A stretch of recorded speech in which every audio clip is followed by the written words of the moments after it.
In the Aristotelian tragedy Macbeth, the three witches play a significant role. An example of this would be, they use paradox to convey meaning. They also foreshadow events to Macbeth, which toys with his future ambitions.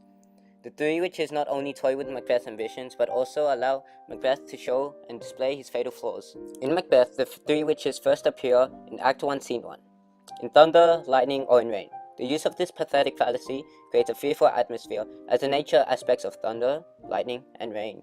This is portrayed as deep, dark, and evil. This also helps foreshadow the witch's evil nature and introduces the idea of chaos. The three witches also use trochaic tetrameter. This generates a spiritual mood, as the chant-like nature from the dialogue, fair is foul, foul is fair.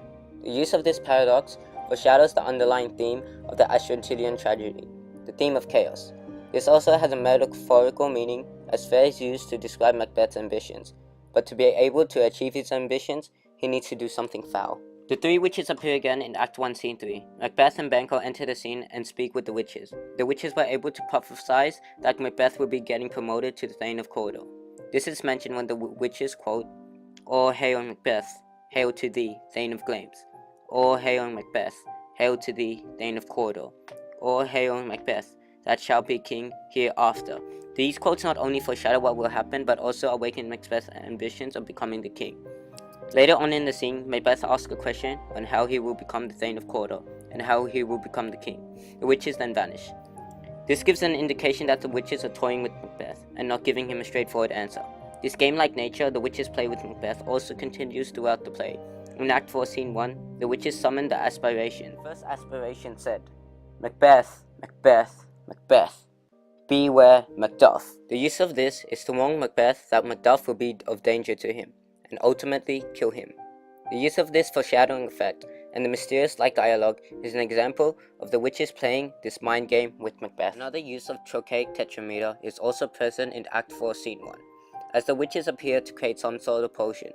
Double, double, toil, trouble, fire burn and the cauldron bubble.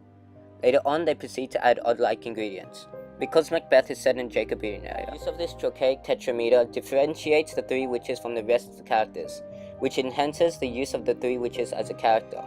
At this time period, witches were looked as evil and associated with the devil, and were also hunted. This era was very religious and also considered witches as supernatural entities. Witches would have key mainstream characteristics so they're easily identified.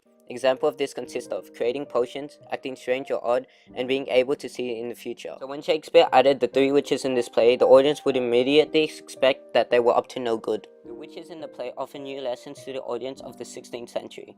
Shakespeare used the three witches as a vehicle to teach the audience that manipulating others and toying with others could lead to chaos. This is shown as the three witches manipulate Macbeth, and by awakening his ambitions, this causes him to commit regicide, which was a big deal in this era. The reason Shakespeare used witches for this is because the Jacobean era already thought witches were dangerous, so using them as a manipulative role links with the thought of the witches' characteristics at the time.